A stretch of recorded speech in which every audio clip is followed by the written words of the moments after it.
صحیح بخاری میں ہے کہ بنی اسرائیل نے حضرت موسیٰ علیہ السلام سے پوچھا کہ اس وقت دنیا میں سب سے بڑا عالم کون ہے؟ موسیٰ علیہ السلام نے فرمایا میں۔ کون ہے؟ میں۔ بات بالکل صحیح تھی، لیکن اللہ کو یہ انداز پسند نہیں آیا، کیونکہ اللہ کو انسان میں پسند نہیں ہے کہ میں یہ ہوں، میں یوں۔ بال لوگ نا تکبر سے دماغ خراب ہو جاتا ہے، میں کر کے، میں نے یہ کیا تو میں نے یہ کیا، کھوپڑی ان کے اوپر سے کیا ہو جاتی ہے۔ ہم جب بچپن میں سوئمنگ سیکھتے تھے نا، تو اب جیسے ہمارے کسی دوست نے کسی کو تھوڑی سی سوئمنگ سکھائی، یوں کر، اب وہ یوں کر رہا ہے نا تو اس کو آ گئی، تو دوسرا بار بار کہہ رہا ہے یہ میں نے بتایا ہے، اب وہ اس کو آ گئی نا، یہاں سے وہاں چلا گیا، کہہ رہا ہے یار دیکھو میں یہاں سے گیا، مفتی مولانا صاحب یہاں سے وہاں نکل آیا، دوسرا کیا کہہ رہا ہے؟ میں نے بتایا تھا۔ ہر جگہ وہ میں نے بتایا تھا، میں نے کہا بس کر یار، تو نے بتایا تھا ٹھیک ہے، وہ ایک دفعہ ہو گیا نا۔ تو یہ جو میں ہے نا، میں نے کیا ہے، یہ اللہ کو پسند نہیں۔ اب موسیٰ علیہ السلام چونکہ اللہ کے بڑے برگزیدہ پیغمبر ہیں، تو بڑے لوگوں کی چھوٹی سی خطا بھی اللہ کی نظر میں بہت بڑی خطا ہوتی۔ تو اللہ نے موسیٰ علیہ السلام سے کہا کہ بھئی کہنا یہ چاہیے تھا کہ اللہ کا علم سب سے زیادہ ہے، اللہ کی طرف پھیرنا چاہیے تھا۔ تو اللہ نے موسیٰ علیہ السلام سے کہا کہ جاؤ، ایک بندہ ہے میرا خضر، اس کے پاس جاؤ، اس کو ہم نے کچھ ایسے علوم دیے ہیں جو آپ کے پاس نہیں۔ حضرت موسیٰ اپنے خادم کو لے کے نکل گئے، بھئی اللہ نے حکم دیا ایک جگہ جانا ہے۔ ان کا نام کیا تھا؟ خضر۔ وہ پیغمبر تھے یا نہیں تھے اس میں اختلاف ہے، پیغمبر تھے تو ہمارا ایمان ہے، ورنہ کوئی اللہ کے ولی تھے، لیکن موسیٰ علیہ السلام سے افضل نہیں تھے وہ۔ اب جب موسیٰ علیہ السلام ان کے پاس گئے ہیں، وہاں پہنچے ہیں، تھکاوٹ سے حال، وہاں جا کے کہا کہ اللہ نے مجھے حکم دیا ہے کہ میں آپ کے پاس کچھ ٹائم گزاروں اور آپ کے ساتھ سفر کروں۔ تو حضرت خضر علیہ السلام نے فرمایا کہ انک لن تستطیع معی الصبر، اے موسیٰ تو میرے ساتھ صبر نہیں کر سکتا، تو نہیں کر سکتا صبر۔ انہوں نے کہا بھائی میں صبر کروں گا، مجھے کس نے حکم دیا ہے؟ اللہ نے۔ میں وعدہ کرتا ہوں صبر کروں گا۔ تو خضر علیہ السلام نے کہا اچھا، موسیٰ علیہ السلام کے ساتھ ان کے خادم بھی تھے، تو خادم رکھنا بھی کوئی برا نہیں ہے۔ اگر کسی نے کوئی خادم رکھا ہوا ہے، وہ خادم اس کی جوتے اٹھا رہا ہے، اس کے کپڑے دھو رہا ہے، اس کی خدمت کر رہا ہے، تو یہ کوئی تکبر میں نہیں آتا۔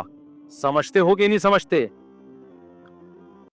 تو موسیٰ علیہ السلام کے بھی خادم تھا، علماء کے پاس بھی خادم ہوتے ہیں، اور گھروں میں جن کے پاس پیسہ ہے وہ ملازمت پہ خادم رکھتے ہیں، نوکر رکھتے ہیں۔ یہ صحابہ سے بھی ثابت ہے، تابعین سے بھی ثابت ہے۔ تو یہ عمل تکبر میں داخل نہیں ہے، بلکہ اللہ نے جس کو پیسہ دیا ہے تو وہ سہولتیں حاصل کرتا ہے نا، اچھا کھاتا ہے، اچھا پہنتا ہے، تو گھر میں ملازم بھی رکھ سکتا ہے وہ۔ تو اب کیا ہوا ہے کہ حضرت موسیٰ علیہ السلام جب ان کے پاس گئے تو انہوں نے کہا آپ صبر نہیں کر سکتے۔ موسیٰ علیہ السلام نے وعدہ کر لیا، بھائی میں پکا صبر کروں گا۔ جلدی واقعہ سنا رہا ہوں۔ سفر کیا، خادم بھی ساتھ، حضرت موسیٰ بھی ساتھ، اور خضر علیہ السلام بھی۔ کشتی میں بیٹھے، جب کشتی سے اترنے لگے تو حضرت خضر نے اس کشتی کا پھٹا پھاڑ دیا، اس کو عیب دار بنا دیا۔ موسیٰ علیہ السلام نے فرمایا لقد جئت شیئا امرا، غلط کیا آپ نے۔ ایک آدمی ملا ہے، وہ ہمیں کشتی میں بٹھا کے لے گیا، بلا وجہ اس کی کشتی آپ نے کیا کر دی ہے بھائی؟ نہ کوئی اس سے جھگڑا ہوا ہمارا، نہ کوئی، بلا وجہ ایک مزدور آدمی، اچھا بھلا آدمی، کشتی کو آپ نے توڑ تاڑ دیا، ایک پھٹا نکال دیا تھا اس۔ حضرت خضر نے کہا کہ میں نے کہا نہیں تھا کہ آپ میرے ساتھ صبر نہیں کر سکتے۔ حضرت موسیٰ نے کہا میں معذرت چاہتا ہوں، اور آپ اب مجھ پہ زیادہ مشکل حکم نہ دیں مجھے، ایک دفعہ ہر انسان سے غلطی ہو جاتی ہے، میں اپنی غلطی کا اعتراف کرتا ہوں، پکا وعدہ کرتا ہوں آئندہ آپ سے آئندہ کوئی اعتراض نہیں کروں گا۔ پھر آگے گئے ہیں، ایک لڑکا آیا، نوجوان لڑکا، خضر علیہ السلام نے اس کو قتل کر دیا۔ قال اقتلت نفسا زکیۃ بغیر نفس، حضرت موسیٰ نے کہا ایک اچھا بھلا لڑکا، کوئی گناہ نہیں ہوا اس سے، انسانی جان کا قتل اتنا بڑا جرم ہے، ایویں ہی بندہ مار دیا آپ نے، بھائی بندہ ہی مار دیا آپ نے۔ حضرت خضر نے فرمایا الم اقل لک انک لن تستطیع معی صبرا، میں نے آپ سے کہا نہیں تھا کہ آپ صبر نہیں کر سکتے؟ حضرت موسیٰ نے کہا 2 دفعہ غلطی ہو گئی مجھ سے، تو اب کیا ہے، ان سألتک عن شیء بعدہ، اب میں اپنی سزا خود بتا رہا ہوں. اگر میں نے اب آپ سے اعتراض کیا نا، سوال پوچھا، تو ھذا فراق، ان سألتک عن شیء بعدہ فلا تصاحبنی، تو آپ پھر مجھے اپنے ساتھ نہیں رکھیے. میری سزا یہ ہے کہ میں واپس چلا جاؤں گا. بس آگے گئے ہیں، ایک بستی میں ٹھہرے. ابھی یہ مسافر تھے، زیادہ راہ ختم ہو گیا، تو بستی والوں سے کہا بھائی ہم مسافر ہیں، ہمارے لیے کوئی کھانے پینے کا انتظام ہو جائے، سر چھپانے کی جگہ ہو جائے. بستی والے ایک نمبر کے کیا تھے؟ کنجوس. نالائقوں کو اتنا بھی خیال نہیں کہ یار مسافر لوگ ہیں تو چلو ان کو ٹھکانہ دے دو. انہوں نے کہا نہیں، وی آر سوری.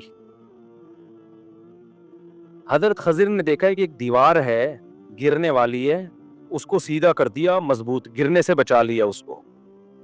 موسیٰ علیہ السلام نے کہا وہ بندے جنہوں نے کچھ نہیں بگاڑا تھا آپ کا، ان کی کشتی توڑ دی.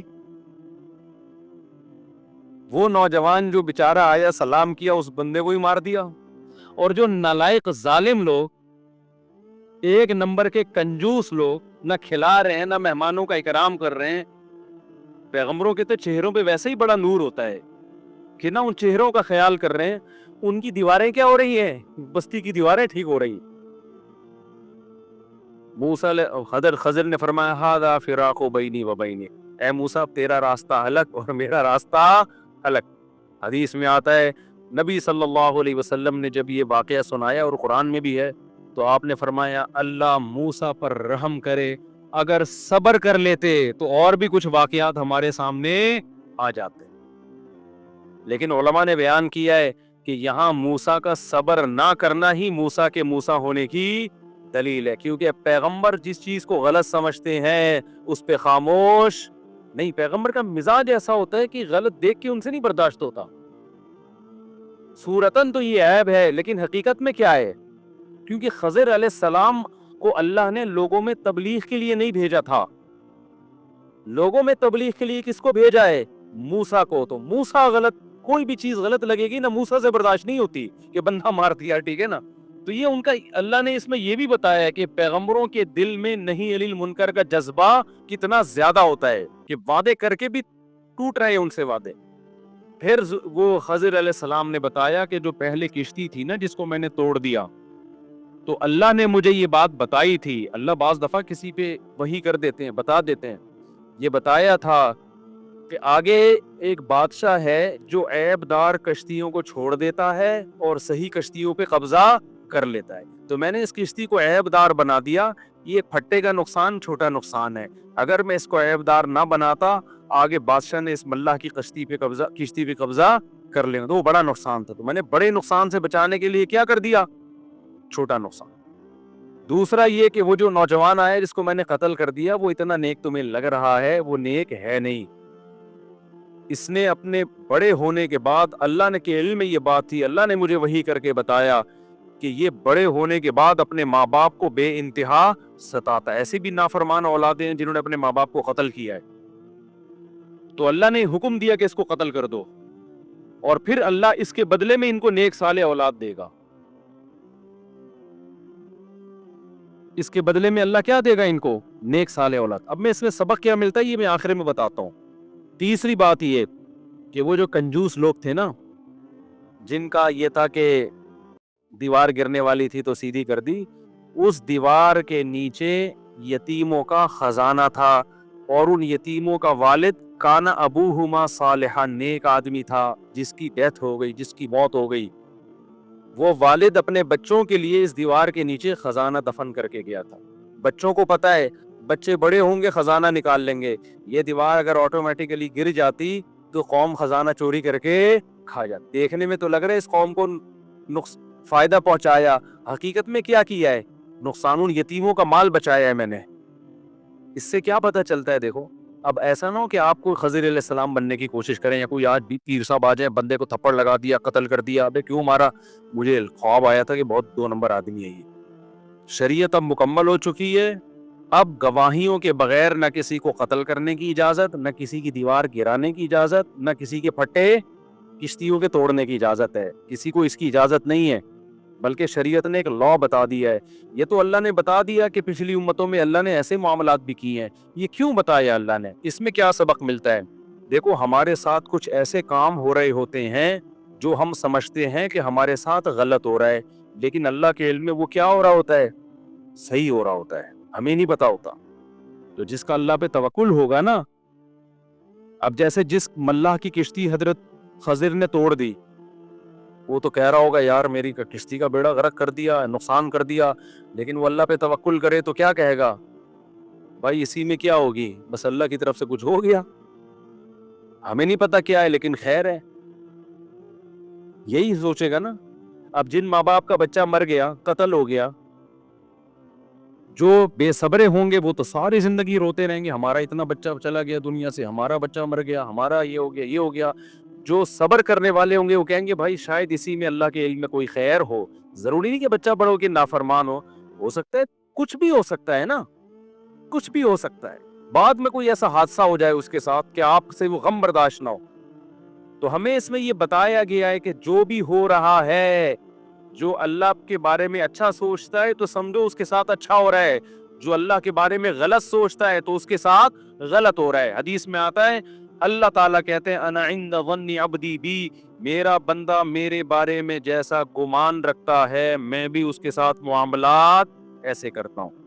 اگر آپ کے ساتھ کچھ الٹا سیدھا ہو رہا ہے اور آپ کہتے ہیں یار جو ہو رہا ہے میرا رب میرے لیے بہتری کے لیے کر رہا ہے، تو حقیقت میں وہ کس کے لیے ہو رہا ہے؟ آپ کی بہتری کے لیے ہو رہا ہے۔ اور اگر آپ کے ساتھ کچھ الٹا سیدھا ہوا اور آپ نے کہا یار اللہ کو میں ہی ملا ہوں ٹینشن دینے کے لیے، تو سمجھ لو کہ واقعی آپ ہی ہیں ٹینشن کے لیے، ٹھیک ہے نا؟ اب اللہ آپ کو کیا دے رہا ہے؟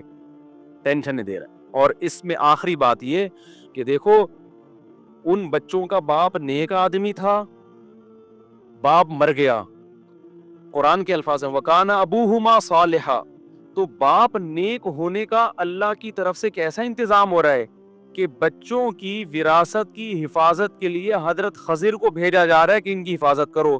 اس سے پتہ چلتا ہے کہ ماں باپ کی نیکیاں، ان کا نیک ہونا اولاد کے بھی کام آتا ہے، اور اللہ اولاد کے لیے غیب سے انتظام کرتا ہے۔